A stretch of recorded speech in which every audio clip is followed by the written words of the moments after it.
অঞ্জনা নদী তীরে চন্দনী গায়। তোমাদের যখন ক খ গ ঘ পড়িয়েছিলাম, উচ্চারণটা দেখিয়েছিলাম, আমি তখন বলেছিলাম দন্ত ন দয়ের সঙ্গেই বসবে। সেই জন্যে নদী তীরে চন্দনী গায়। গাটার নাম হচ্ছে গা, চন্দ্রবিন্দু আছে গ্রাম, আর যদি চন্দ্রবিন্দু না থাকতো তাহলে আমাদের শরীর হতো। পোড়ো মন্দির খানা, দেখো এখানেও দন্ত নয় দয়, তাহলে চন্দনীতে নয় দয়, মন্দিরে নয় দয়। এইখানে আমাদের কি হচ্ছে নয় দয়। নয় ধয় দিয়ে আমরা করি বন্ধু, আবার নয় দয় দিয়ে বন্ধুক বা সিন্ধুক এগুলি হয়, বন্ধ হয়, এই শব্দগুলি হয় নয় দয়। তোমরা যখন এখন পড়বে তখন দেখে নেবে যুক্ত বর্ণ যখন আসছে তার উপরে যে শব্দটা বসানো সেটা আগে উচ্চারিত হবে, পরে নিচেরটা হবে। যেমন চন্দনী গায়, চ নটা আগে উচ্চারিত হলো, তারপরে দটা হলো। নমস্কার, সময় আপডেটসের হাত ধরে বানান ঠাকুমা চলে এসেছে। বানান ঠাকুমা মাঝে একটু গ্যাপ দিয়েছে, গত সপ্তাহে আসেনি, ইত্যাদি ইত্যাদি। কেন তার বলছি না, বানান ঠাকুমার গলায় বোধহয় বাঘ ঢুকেছিল বা কিছু একটা হয়েছিল, সেই জন্যে হয়নি।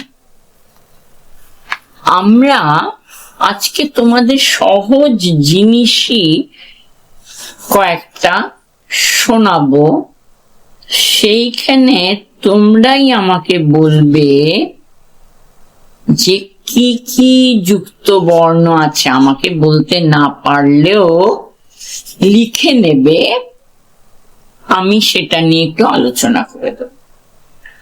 অঞ্জনা নদী তীরে চন্দনী গায়, পোড়ো মন্দির খানা গঞ্জের বায়, জীর্ণ ফাটল ধরা এক কোণে তারি, অন্ধ নিয়েছে বাসা কুঞ্জ বিহারী। আত্মীয় কেহ নাই নিকট কি দূর, আছে এক লেজ কাটা ভক্ত কুকুর। আর আছে এক তারা বক্ষেতে ধরে, গুন গুন গান গায় গুঞ্জন স্বরে। গঞ্জের জমিদার সঞ্জয় সেন, দুমুঠো অন্ন তারে দুবেলা দেন। সাতকড়ি ভঞ্জের মস্ত দালান, কুঞ্জ সেখানে করে প্রত্যুষে গান। হরি হরি রব ওঠে অঙ্গন মাঝে, ঝঞ্ঝনি ঝঞ্ঝনি খঞ্জনি বাজে। ভঞ্জের পিসি তাই সন্তোষ পান, কুঞ্জকে করেছেন কম্বল দান। চিরে মুরকিতে তার ভরি দেন ঝুলি, পৌষে খাওয়ান ডেকে পিঠে মিঠে পিঠে পুলি।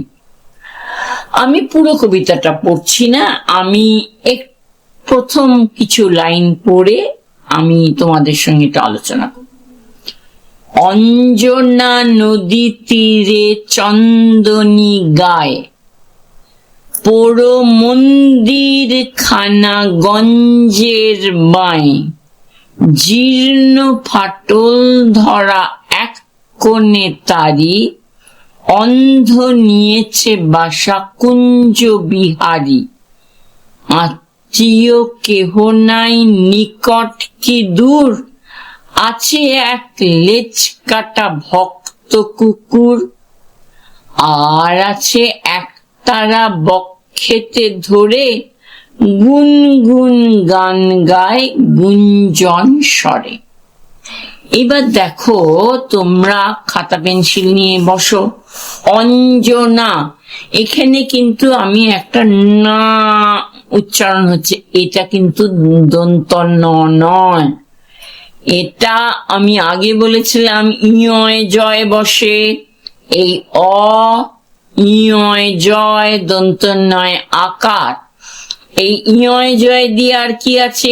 অঞ্জনা নদী, গঞ্জ, ইয় জয়, কুঞ্জ বিহারী, ইয় জয়, গুঞ্জন, ইয় জয়। তাহলে শব্দগুলি লিখে ফেলো। অঞ্জনা, গঞ্জ, কুঞ্জ, গুঞ্জন, এই কটা লেখো। এই অঞ্জনা নদী তীরে চন্দনী গায়, তোমাদের যখন ক খ গ ঘ পড়িয়েছিলাম, উচ্চারণটা দেখিয়েছিলাম, আমি তখন বলেছিলাম দন্ত ন দয়ের সঙ্গেই বসবে। সেই জন্যে নদী তীরে চন্দনী গায়, গাটার নাম হচ্ছে, গা চন্দ্রবিন্দু আছে, গ্রাম। আর যদি চন্দ্রবিন্দু না থাকতো তাহলে আমাদের শরীর হতো। পোড়ো মন্দির খানা, দেখো এখানেও দন্ত নয় দয়, তাহলে চন্দনীতে নয় দয়, মন্দিরে নয় দয়। এইখানে আমাদের কি হচ্ছে? নয় দয়।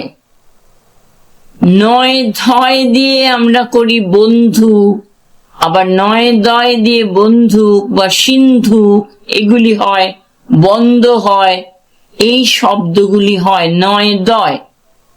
তোমরা যখন এখন পড়বে তখন দেখে নেবে যুক্ত বর্ণ যখন আসছে তার উপরে যে শব্দটা বসানো সেটা আগে উচ্চারিত হবে, পরে নিচেরটা হবে। চন্দনী গায়, চ নটা আগে উচ্চারিত হলো, তারপরে দটা হলো। এইবার দেখো আছে এক লেজ কাটা ভক্ত কুকুর। হ্যাঁ, তোমরা বলবে আত্মীয়টা বললেন না কেন? আত্মীয়টা আসছি। তার আগে আছে অন্ধ, আমি যেমনি বললাম বন্ধ সেমনি অন্ধ, অ দন্ত নয় ধয়, এই ধ দ থ সবার সঙ্গে দন্ত ন যুক্ত হবে, কারণ দন্ত বর্ণের মধ্যে।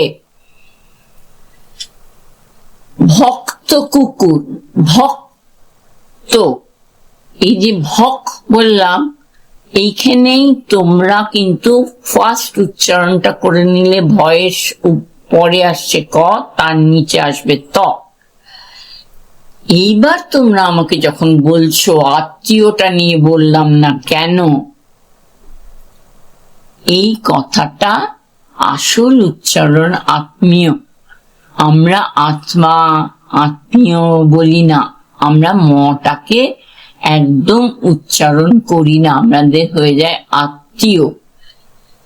সেইটা তোমরা ভালো করে দেখবে। পদ্মা, আত্মীয়, আত্মা, এইগুলি তোমরা খুব ভালো করে শিখবে। তাহলে আমাদের কি হলো? অঞ্জনা নদী তীরে চন্দনী গায়, অঞ্জনা ইয় জয়, পোড়ো মন্দির খানা গঞ্জের বায়, তাহলে ইয় জয় দিয়ে অঞ্জনা, গঞ্জ, তারপরে জীর্ণ ফাটল ধরা এক কোণে তারি, অন্ধ নিয়েছে বাসা কুঞ্জ বিহারী, এখানে কুঞ্জটাও ইয় জয়। এবার দেখো নয় দয় দিয়ে কি আসছে? পোড়ো মন্দির খানা, নয় দয়। এইবার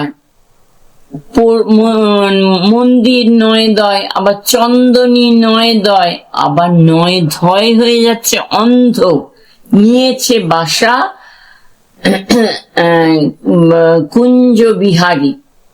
আত্মীয় কেহ নাই, নিকট কি দূর, নিকটেও কেউ নেই, দূরেও কেউ নেই। এখানেই কিন্তু বিপরীত শব্দ বলে দিলেন রবীন্দ্রনাথ। নিকট মানে কাছে, দূর মানে অনেক দূর। তার কে আছে? একমাত্র আছে এক লেজ কাটা ভক্ত কুকুর। এই ভক্ত, রক্ত, শক্ত এগুলি আমরা আগে একদিন পড়েছিলাম। এইবার আর দুটো লাইন আমি পড়ে নিচ্ছি। গঞ্জের জমিদার সঞ্জয় সেন দুমুঠো অন্ন তারে দুবেলা দেন। ওই অন্ধ লোকটাকে গ্রামের যে জমিদার, তার নাম সঞ্জয়। এখানে কিন্তু ইয় জয় হলো, ইয় জয় হলো সঞ্জয়। তিনি তাকে কি দেন? অন্ন। এই অন্নটা কিন্তু অনয় জফলা নয়, সেটার মানে হচ্ছে অপর, আর অনয় নয় হচ্ছে তোমার